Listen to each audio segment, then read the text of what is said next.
உங்களுக்கு வேணா பார்க்கறதுக்கு நான் ஏதோ கண்டென்ட்டுக்கு ஏதோ ஒரு கோமாளித்தனமாக பேசிட்டு போகிறேன்னு நினைக்கலாம். உண்மையிலேயே சாப்பிட்ற சோத்துக்கு நான் உண்மையாக இருக்கிறேன், நேர்மையாக இருக்கிறேன். இந்த ஓசி ஓசி ஓசின்னு எல்லாம் கிண்டல் பண்ணிட்டு இருக்காதீங்க, புரியுதுங்களா? இப்போ சொல்கிறேங்க, ஓசி யாரு? நீங்கள் தான் ஓசி, நீங்கள் தான் ஓசி.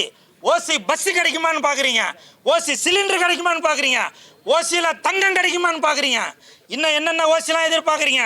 விஜய் சார் முதலமைச்சர் ஆகிறாரோ இல்லையோ, விஜய் சார் அட்லி சார் அவருடைய இயக்குனர் அவருடைய மனைவிக்கு வளகாப்புக்காக பாம்பே போயிருக்காரு.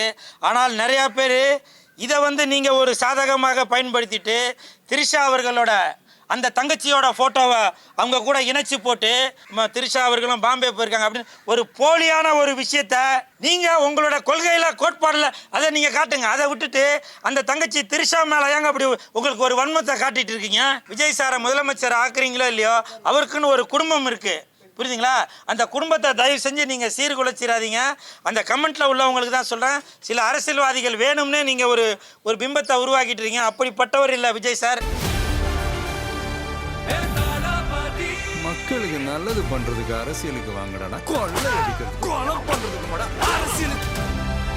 அப்புறம் நேற்று மன்சூர் அலிகான் அண்ணன் அவர் வீட்டுக்கு போயிருந்தேன். அவர் அழைத்ததால் தான் போயிருந்தேன், நானே போல. அவர் என்னை அழைத்து இந்த மாதிரி ரம்ஜானுக்கு விருந்து குழு, நீ ஏற்கனவே 2-3 வருஷமாக வரல, நீ இந்த தடவை வரணும் அப்படின்னு சொல்லி அவரே எனக்கு கார் அமுச்சு வச்சார், வந்துரு அப்படின்னு.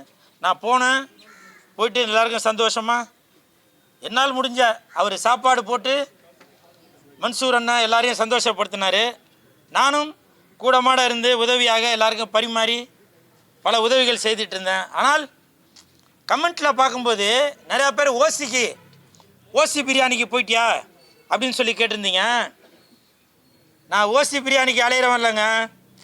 நீங்கள் அடுத்து இந்த ப்ரெஸ் மீடியா பீப்புள்கிட்ட சொல்கிறேன், அடுத்து நீங்கள் மன்சூர் அலிகான் அண்ணனை சந்திக்கக்கூடிய சூழ்நிலை இருந்தால் அன்றைக்கி கூல் சுரேஷ் சாப்பிட்டாரா அப்படின்னு கேளுங்க.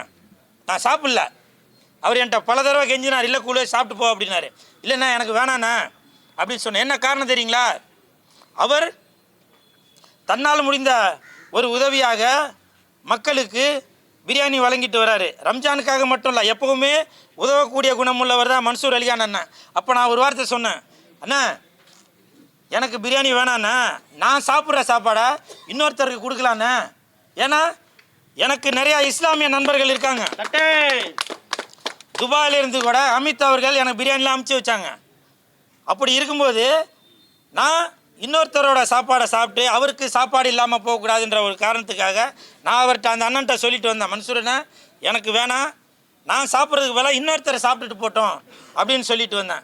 அதனால் தயவு செஞ்சு இந்த ஓசின்னு எல்லாம் கிண்டல் பண்ணிட்டு இருக்காதீங்க, புரியுதுங்களா? இப்போ சொல்கிறேங்க, ஓசி யாரு? நீங்கள் தான் ஓசி, நீங்கள் தான் ஓசி. ஓசி பஸ்ஸு கிடைக்குமான்னு பார்க்குறீங்க, ஓசி சிலிண்டர் கிடைக்குமான்னு பார்க்குறீங்க, ஓசியில் தங்கம் கிடைக்குமான்னு பார்க்குறீங்க, இன்னும் என்னென்ன ஓசிலாம் எதிர்பார்க்குறீங்க, லேப்டாப் எதிர்பார்க்குறீங்க இல்லையா? இது எல்லாம் ஓசி அப்படின்னு நீங்கள் சொன்னதுனால நான் சொல்கிறேன்.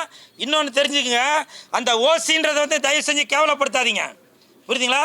எவ்வளவு மக்கள், ஏழை மக்கள் பஸ்ஸில் போக முடியாமல் அந்த பஸ்ஸுக்காக, ஓசின்னு சொல்ல மாட்டேன் நான், இலவசம்னு சொல்லுவேன், அந்த பஸ்ஸுக்காக கூலி வேலை செய்யும் தொழிலாளர்கள், மாணவ மாணவிகள், முதியோர்கள், இவங்க எல்லாரும் அந்த பஸ்ஸுக்காக எவ்வளோ ஏங்கியிருப்பாங்க. நீங்கள் இன்றைக்கி உங்களுக்கு பதவிக்காக உங்கள் வாய்க்கு வந்தபடி நீங்கள் ஓசின்னு சொல்லுவீங்க. அதுக்கப்புறம் மறுபடியும் நீங்களே ஒரு இலவசத்தை சொல்லுவீங்க, மிக்ஸி கொடுப்பீங்க, கிரைண்டர் கொடுப்பீங்க, டிவி கொடுப்பீங்க. இதுக்கு பேர் ஓசி தானே? தயவு செய்து இந்த சாப்பாடு விஷயத்தில் ஓசின்னு சொல்லாதீங்க, புரியுதுங்களா? அந்த சாப்பாடோட அருமை என்னென்னு உங்களுக்கு தெரியுமா? ஒரு வேளை நீங்கள் பட்னி இருந்து பாருங்கள்.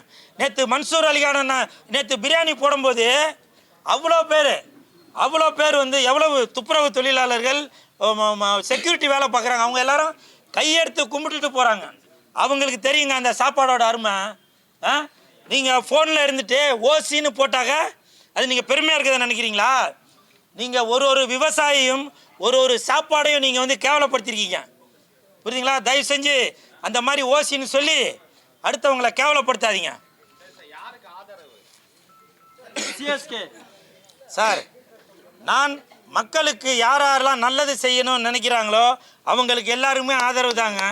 இன்னும் ஒரு 10 நாள் வெயிட் பண்ணுங்க, நான் யாருக்கு ஆதரவு தெரிவிக்க போகிறேன்றது உங்களுக்கு தெரியும்.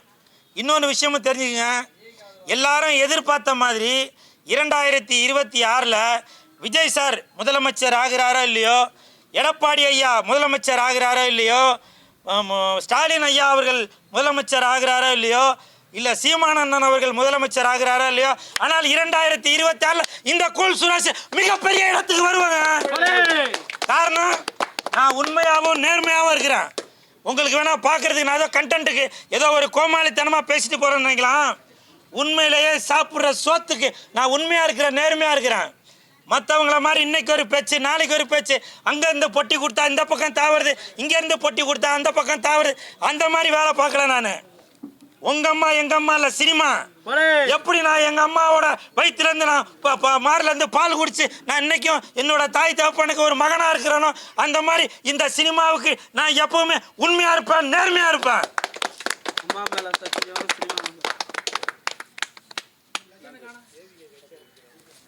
என்ன சார்? இல்லை, அவர் வந்து மனசுக்குள்ளே இருக்கார் சார்.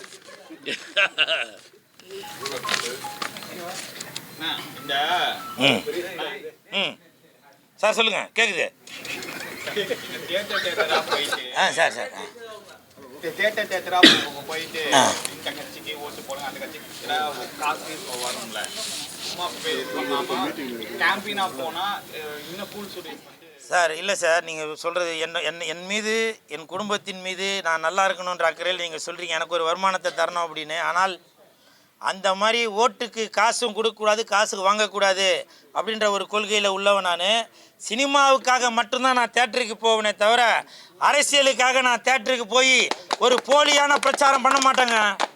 அப்படி ஒரு வேளை எனக்கு அந்த கட்சி தலைவர் பிடிச்சிருக்கு, இந்த கட்சி தலைவர் பிடிச்சிருக்குனாக நான் வீடு ஏறி அவங்களோட பாதம் தொட்டு நான் கேட்பேன், இவருக்கு நீங்கள் தயவு செஞ்சு ஓட்டு போட்டு இவரை நீங்கள் ஜெயிக்க வைப்பீங்க அப்படின்னு. புரியுதுங்களா? ஆனால் நான் தேட்டருக்கு போய் இந்த அரசியலுக்கு ஓட்டு போடுங்க, அந்த அரசியல்வாதிக்கு ஓட்டு போடுங்கன்னு கேட்க மாட்டேன். அதை விட ஒரு கேவலமான ஒரு வேலை எதுவுமே இல்லை. Okay, super super.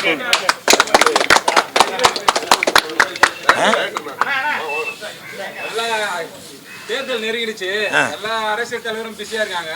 ஒருத்தர் மட்டும் பாம்பே ஒரு விசேஷத்துக்கு போயிருக்காரு, அதை பத்தி அது நானும் பார்த்தேங்க. இப்போ கூட பாருங்க, விஜய் சார் வந்து அட்லி சார் அவருடைய இயக்குனர் அவருடைய மனைவிக்கு வளகாப்புக்காக பாம்பே போயிருக்காரு. ஆனால் நிறையா பேர் இதை வந்து நீங்கள் ஒரு சாதகமாக பயன்படுத்திட்டு திரிஷா அவர்களோட அந்த தங்கச்சியோட ஃபோட்டோவை அவங்க கூட இணைச்சி போட்டு, அதுவும் அவங்க வந்து அதுலேயும் ஏதோ மும்பைன்னு போட்டிருக்கு, அதையும் சேர்த்து விஜய் சாரும் திரிஷா அவர்களும் பாம்பே போயிருக்காங்க அப்படின்னு ஒரு போலியான ஒரு விஷயத்த நீங்கள் உங்களோட கொள்கையில் கோட்பாடில் அதை நீங்கள் காட்டுங்க. அதை விட்டுட்டு அந்த தங்கச்சி திரிஷா மேலே ஏங்க அப்படி உங்களுக்கு ஒரு வன்மத்தை காட்டிகிட்டு இருக்கீங்க? விஜய் சார் போனது அட்லியோட மனைவிக்கு வளைகாப்புக்காக போயிட்டுருக்காரு. ஆனால் நீங்கள் என்ன பண்ணுறீங்க, ஒரு அரசியல் ஆதாயத்திற்காக நீங்கள் அவங்களும் இவங்களும் இணைச்சி வச்சு பேசிட்டீங்க. தயவு செஞ்சு விஜய் சாரை வாழ விடுங்க. நீங்கள் அரசியலில் விஜய் சாரை முதலமைச்சர் ஆக்குறீங்களோ இல்லையோ, அவருக்குன்னு ஒரு குடும்பம் இருக்குது. புரியுதுங்களா? அந்த குடும்பத்தை தயவு செஞ்சு நீங்கள் சீர்குலைச்சிடாதீங்க. அந்த கமெண்ட்டில் உள்ளவங்களுக்கு தான் சொல்கிறேன், சில அரசியல்வாதிகள் வேணும்னே நீங்கள் ஒரு பிம்பத்தை உருவாக்கிட்டு இருக்கீங்க. அப்படிப்பட்டவர் இல்லை விஜய் சார், சரிங்களா? தயவு செஞ்சு அந்த மாதிரி போலியான ஒரு விஷயத்த வெளியில் கொண்டு வராதிங்க. விஜய் சார் போனது ஒரு வளகாப்பு நிகழ்ச்சிக்காக தான் போனது. ஒருவேளை திரிஷா அவர்களும் போயிருக்கலாம், ஏன்னா அவங்களும் நடிகை என்பதனால் சினிமா குடும்பத்தை சேர்ந்தவர்களும் அவங்களும் கூட போயிருக்கலாம். ஆனால் நீங்கள் கண் கூட பார்த்தீங்களா, அவங்க 2 பேரும் ஃப்ளைட்டில் எதுவும் பக்கத்தில் உட்காந்தாங்களா? ஹோட்டல் ரூம் பக்கத்து ரூம் எதுவும் போட்டிருந்தாங்களா? சொல்லுங்கள். வளைகாப்புக்கு போயிட்டு அந்த மஞ்சள் பூசுவாங்கள்ல, கையில் வளையல் போடுவாங்கள்ல, அப்போ 2 பேரும் இந்த பக்கம் திரிஷா அவர்களும் இந்த கையில் விஜய் சாரும் வளையல் போட்டது நீங்கள் எதுவும் பார்த்தீங்களா? எதுக்காக இப்படி தவறான ஒரு விஷயத்தை இது பண்ணீங்க? தயவு செஞ்சு சினிமாக்காரங்களை வாழ விடுங்க. எதுக்கு எடுத்தாலும் உங்களுக்கு சினிமாக்காரங்க தான் இலக்காரமாக போச்சு. தயவு செஞ்சு அவங்க குடும்பத்தை வாழ வைங்க. விஜய் சாருக்கு நீங்கள் ஓட்டு போடுறீங்களோ இல்லையோ, தயவு செஞ்சு அவங்க குடும்பத்துக்கு வேட்டு போடாமல் இருங்க. ஓகே, நன்றி, வணக்கம்.